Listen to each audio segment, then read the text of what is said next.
el derecho a la alimentación y que está, como decía Marcos, en la Constitución, y tengamos que ver la forma en que realmente se cumple, porque tenemos en este país que produce la cantidad de granos que se dijo acá, que puede alimentarnos a nosotros y a 40 millones más, es decir, a 400 millones, 10 veces la población de la República Argentina, y nosotros acá tenemos chicos con hambre, tenemos adultos con hambre, tenemos personas mayores con hambre, tenemos personas con hambre.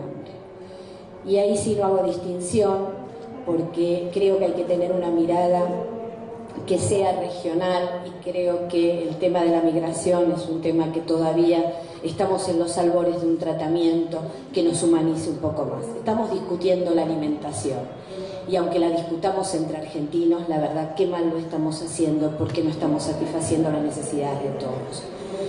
Yo me inicié como legisladora en la ciudad de Buenos Aires y asistí asombrada a ver cuál era la alimentación en los comedores escolares, cómo los niños obesos en las villas, las personas obesas en las villas, estaban subalimentadas, habiendo una constitución que es sumamente progresista, que es la Constitución del 96, que hace a la Ciudad Autónoma de Buenos Aires, que además, entre sus primeras leyes, la número 105, habla de la obligación del Estado de la ciudad de hacer un mapa nutricional.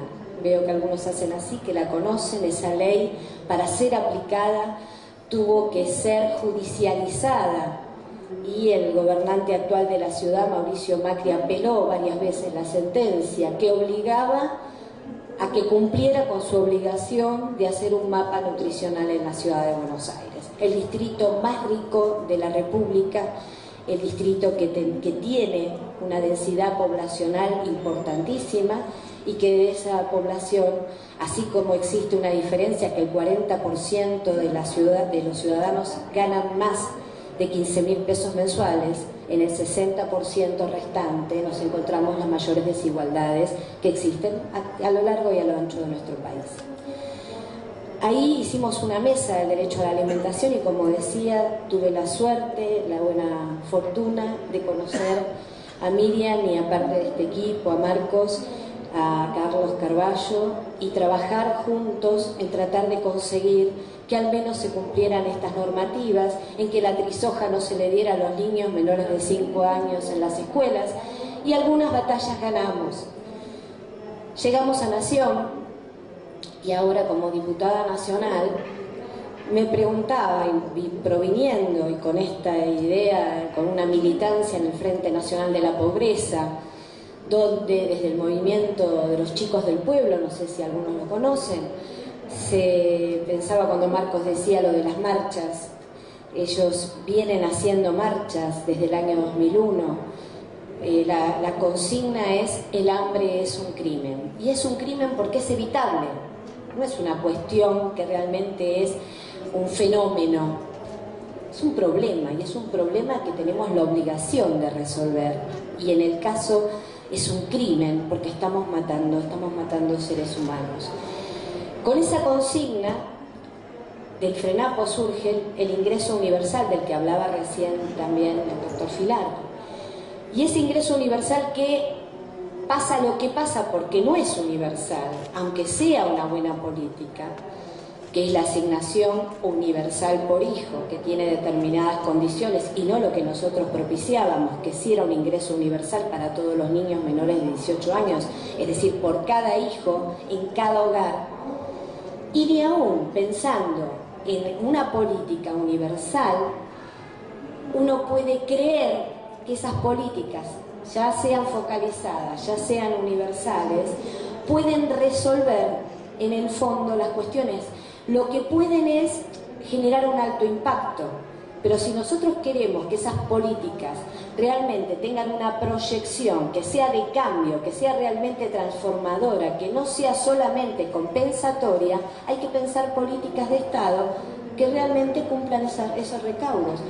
Y la verdad que, partiendo desde la cuestión del hambre como el extremo, el peor extremo de lo que podría ser el tema del derecho a la alimentación, la verdad que la mirada tiene que ser, y la respuesta, a la soberanía alimentaria. No hay otra. Y entonces, en aquel momento, cuando la consigna se levantaba, había algunas cosas que hoy tienen mucha vigencia y actualidad, que se decía que el alimento no es una mercancía, pero al mismo tiempo tampoco puede ser utilizada como herramienta política para desestabilizar los gobiernos, llámense populares o constitucionales, como nos guste llamarlos. Y es una herramienta poderosa que voltea gobiernos, es cierto, o que sostiene otros gobiernos cuando los intereses les conviene. Entonces, en un mapa que estuvimos viendo con las colegas hace pocos días, vimos que el fenómeno de la inflación, que en este momento nos preocupa a todos, en el mundo entero está demostrando que los países que tienen inflación solamente son los países pobres. Los países ricos no tienen inflación, nosotros la sostenemos. Sobre nuestras espaldas está. Y si volviéramos a pensar en el derecho a la alimentación, creo que lo que cabe es la reflexión sobre la equidad, ¿sí? En Argentina tenemos, eso se lee en todos los diarios todo el tiempo, ¿sí? Una producción de alimentos para 400.000 millones de personas, ¿sí? Y nosotros somos muchos menos, y sin embargo vemos que la alimentación no es la adecuada, no tanto en cantidad, sino en la calidad, basada en diferentes cuestiones, ¿no? Entonces, allí nos hacemos preguntas sobre la equidad, ¿sí? ¿Qué pasa con la equidad? ¿Cómo acceden las personas a los alimentos? ¿A qué alimentos acceden?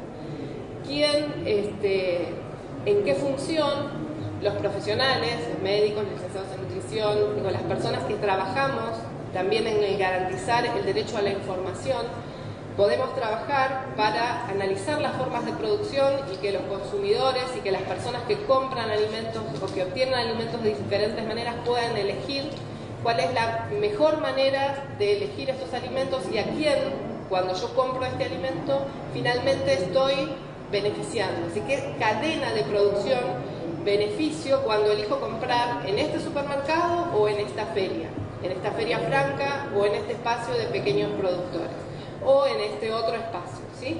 O sea, también ponernos preguntas sobre uno como consumidor, en qué lugar está cuando hace estas elecciones y ver que del otro lado, o sea, cada una de nuestras acciones como consumidores están promoviendo distintas formas de producción, de comercialización, y que cada uno también de los actos de los consumidores están generando del otro lado formas de producción complementarias. Y por otro lado también hacernos preguntas sobre la diversidad cultural y la identidad alimentaria, ¿sí? Estos alimentos que son tradicionales, son autóctonos y que no tienen publicidad, ¿sí? Que tienen propiedades nutricionales y culturales y que aparte lo que hacen es sostener ciertos sistemas, ¿sí?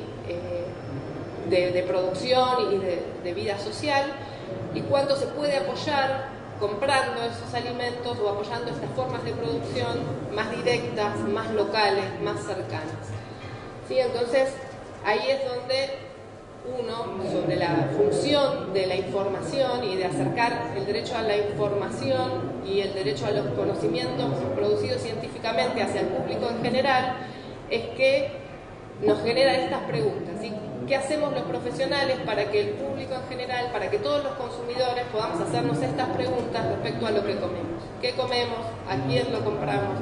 ¿Qué significa comprar en un lugar o en otro? ¿Y a quién favorecemos con estas compras que estamos haciendo? Mientras estamos acá reunidos, hoy 925 millones de personas padecen desnutrición aguda.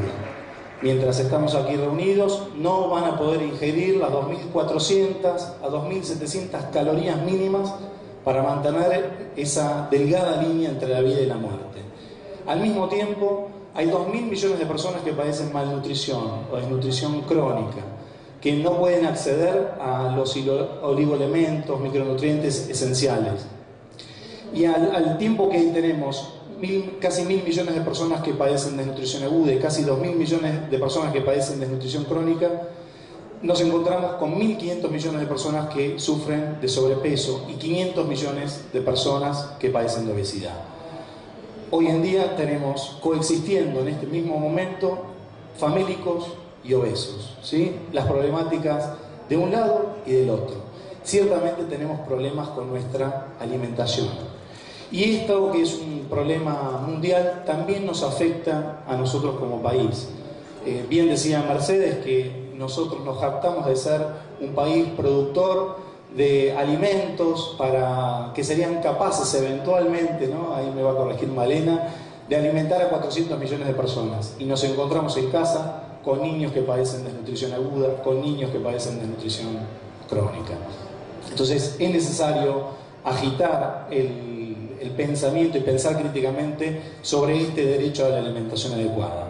Y a mí me daría mucha satisfacción que al menos hoy, no voy a caer en disquisiciones jurídicas, pero que todos los que estemos aquí nos vayamos con la idea de que nuestra Constitución Nacional, eso que está en lo más alto de la pirámide jurídica, consagra claramente el derecho a la alimentación adecuada.